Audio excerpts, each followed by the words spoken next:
मुस्लिम दुनिया में हिजाब और पर्दे से मुतल्लिक सदियों से बहस मुबाहिसा जारी है।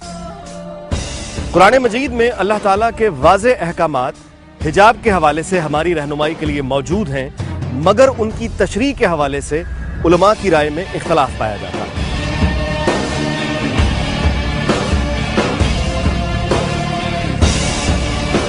हमारे मुल्क में ख़वातीन का पर्दा करना और हिजाब करना कहीं कहीं मुकामी रसूम से मुतासिर नजर आता है और कहीं दीनी अहकामात के हवाले से।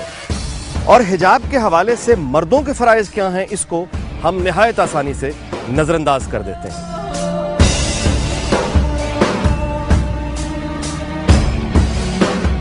हिजाब और पर्दे में क्या फ़र्क होता है? मर्दों के लिए हिजाब की हदूद व क़यूद क्या हैं और इस्लाम के अलावा दीगर मज़ाहिब में पर्दे और हिजाब के बारे में क्या कहा गया है, आज हम इसकी तलाश करेंगे।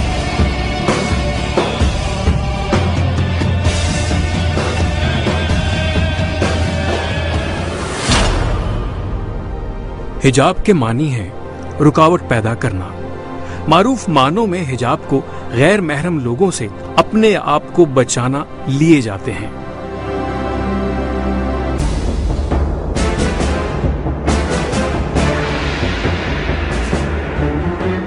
पूरा आलम इस्लाम आप घूम लें, ये पूरी अरब बेल्ट, उधर चले जाएं, अल्जीर चले जाएं, इजिप्ट चले जाएं, टर्की चले जाएं, ये पाकिस्तान टाइप का आपको इस्लाम कहीं दिखाई नहीं देता। That is the reason. वो दरअसल अरब कल्चर के साथ रिलेटेड है। खजूर खाना बिल्कुल सुनना था भी, वहां जाहिर है पपीता तो नहीं होता था, सेब तो नहीं होता था, ठीक है ना। अरब कल्चर, मौदूदी साहब का एक बड़ा मशहूर जुमला है, या कम से कम मंसूब उनके साथ किया जाता है कि इस्लाम में दाढ़ी है, दाढ़ी में इस्लाम नहीं है। ये सुना होगा आपने। यानी हम इस्लाम को प्रैक्टिस करते करते अरेबियन कल्चर को प्रैक्टिस करने एग्जैक्टली। दाढ़ी डेजर्ट की रिक्वायरमेंट है। वो कई 100 मील की रफ्तार से जब रेत उड़ेगी वो तो छील के रख देगी आपको। सो ये अमामा और ये दाढ़ी वो प्रोटेक्शन है बेसिकली। लंबी जो लंबे बाल चाइनीज वगैरह में रखे जाए तो वही प्रोटेक्शन है, चूंकि आप लोहे को तो तलवार काट सकती है, लेकिन अगर लंबे बाल आपके यहाँ पीछे हो तो सोड भी उस पर असर नहीं करती। सोड बालों को काट नहीं सकती।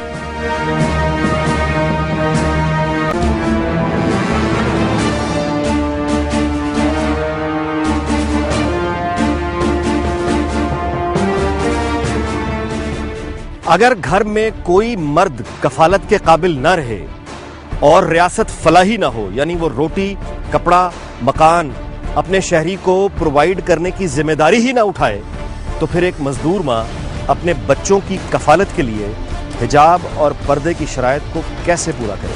क्या ये जिसे पर्दा, मैं इस बहस में नहीं पढ़ता, ये कहते नहीं कहते 52% आबादी को आप लॉक कर दें, उस मुल्क ने खाक तरक्की करनी है, ये मुनाफकत है। हमारे यहाँ रूरल सोसाइटी सारी ये फीमेल डोमिनेटेड है। फालसे से लेके फुट्टी तक की जो चुनवाई होती है, बिल्कुल ठीक है, औरत कर रही होती है। बिल्कुल सही। ये अगर इस तरह है तो फिर सीज करो इस सोसाइटी को। ये सोसाइटी 24 घंटे में मर जाएगी। क्या ये अरकान इस्लाम में से है? इस्लाम के जो अरकान हैं बुनियादी, उनमें से तौहीद है, नमाज है, रोजा है, हज है, ज़कात है। पर्दा उसमें तो नहीं है, इस फहरिस्त में तो शामिल नहीं है। तो भाई क्या प्रॉब्लम है?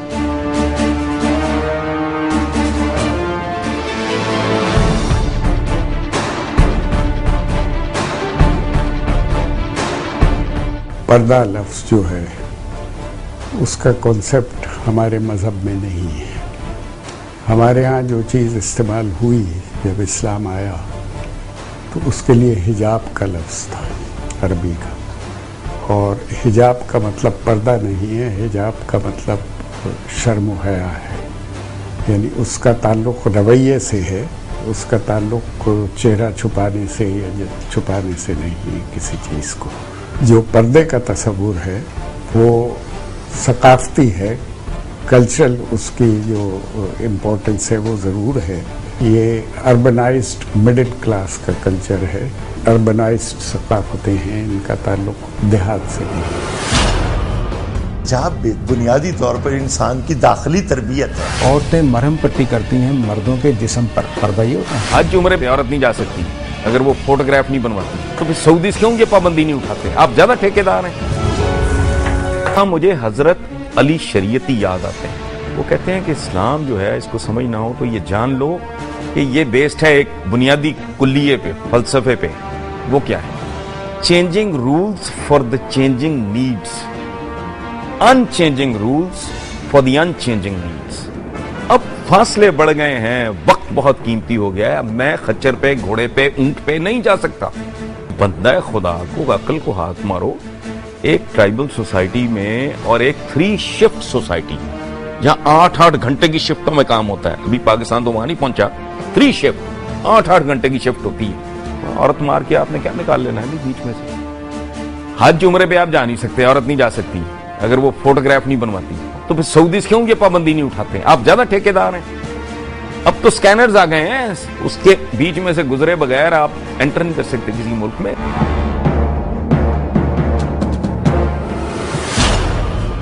पर्दा जो होता है ना, एक आउटर ड्रेसिंग का नाम है। मकसद सिर्फ सतर छुपाना है। खवातीन अपने चेहरों को ढांप के रखे। यहाँ शुबा पड़ जाए ये औरत, ऐसी दिल करता है आदमी की आंखें निकाल ले सॉकेट में।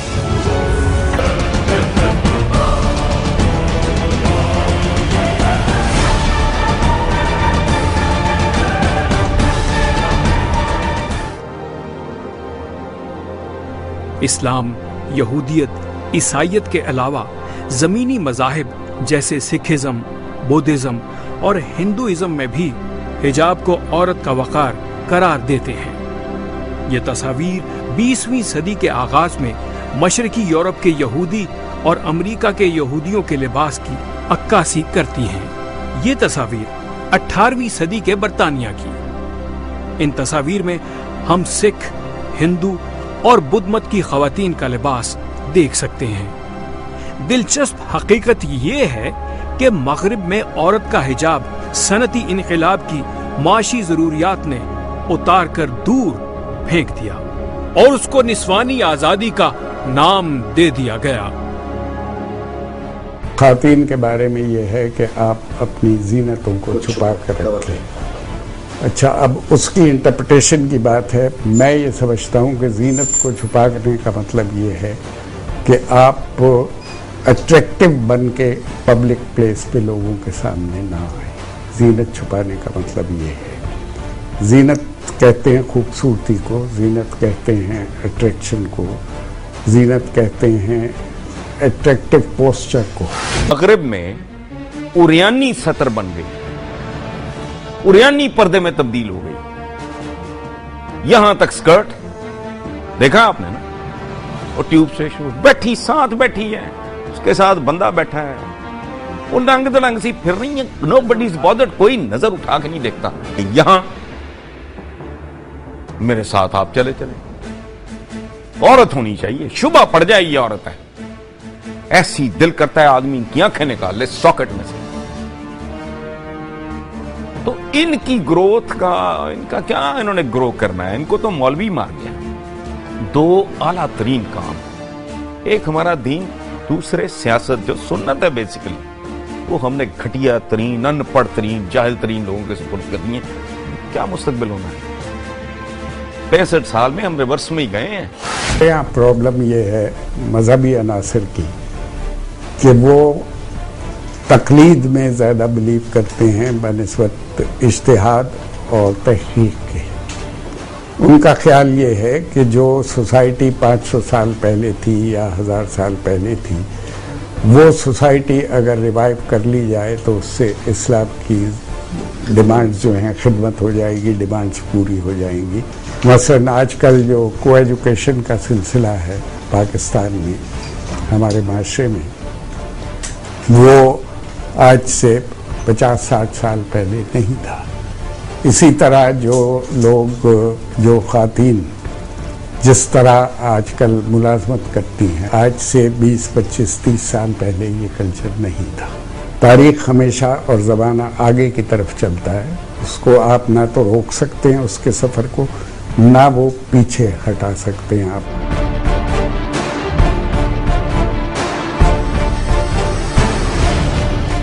फ्रांस में जो पाबंदी लगी वो लगी, वो एक अलग बहस है। लेकिन जैक स्ट्रॉ अगर ये कहता है कि मेरी अपनी कॉन्स्टिट्यूंसी में, वो ये कहता है कि मुझे वो कहता है कि मैं खिलाफ नहीं हूं, लेकिन एक जो चेहरा छुपा हुआ खातून से, तो मैं उससे कम्युनिकेशन करते हुए मुझे ट्रबल होती है कि हम चेहरे का तासुरात नहीं पढ़ सकते। ये उनके महजब होने की निशानी है कि वो आपको आर्ग्यूमेंट दे रहे हैं, आपको समझाने की कोशिश कर रहे हैं, आपके साथ कम्युनिकेट कर रहे हैं। वो भी उनका मुल्क है। At Rome do as the Romans do. मैं समझता हूं इनके दिमागों को कुछ जाले लगे, इनको समझ नहीं आती। ये सऊदी अरब जाके अपनी मस्जिद बना के दिखाएं, ये वहां जाके अपनी मस्जिदें बना लेते हैं, उनकी लड़कियों से शादियां भी कर लेते हैं। आप फ्रांस में बैठ के आप प्रोटेस्ट फरमा रहे हैं, आपको शर्म हया करो।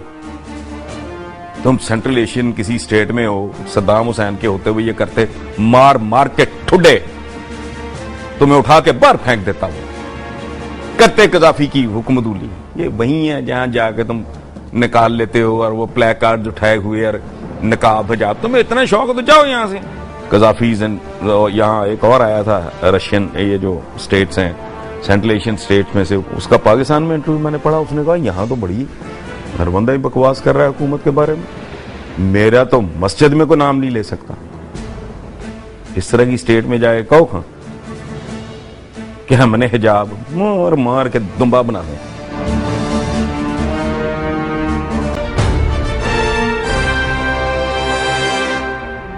लिबास या गंदा होता है या साफ होता है, डिसेंट होता है या इनडिसेंट होता है। हम तो बीमार लोग हैं, ड्रामे मुनाफिकत की के समंदर की मछलियां हैं हम। इस्लामी शायद वो शायद इस्लामी, वो मक्खी मुसलमान, क्या फजूल बात। ये जो टमाटर इंडिया से आएगा, अब तो खुल गया ना बॉर्डर, पहले से आ रहा है, वो हिंदू टमाटर है। जो करेला आएगा वो सिख करेला है। ये दिमागों को मतलब कोई सोचना शुरू करो भाई, किधर जा रहे हो। इसीलिए बेड़ा गर्क है।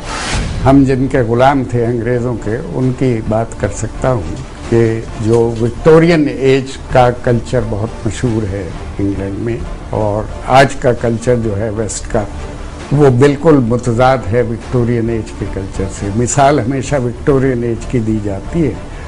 ये ज़माना वो था जब ये तसव्वुर नहीं किया जाता था कि औरत का स्कर्ट इतना ऊंचा होगा कि उसके गिट्टे नजर आएंगे। ये, और अगर कोई मर्द खातीन में बैठ के पतलून का पैंचा इतना ऊपर उठ जाता था उसका कि उसके मोजा नजर आने लगे, तो इस पे औरतें जो हैं वो नाक भौं चढ़ाती थी। तो ये कल्चर की रिवायात बदलती रहती हैं।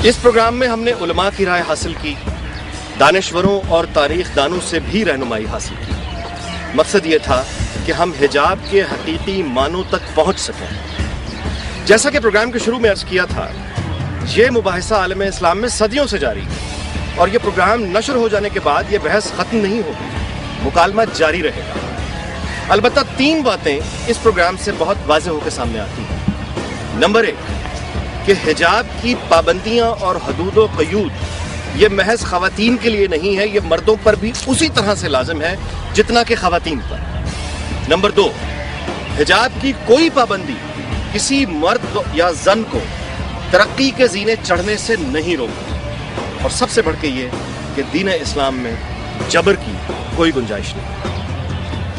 कर दूर कुफर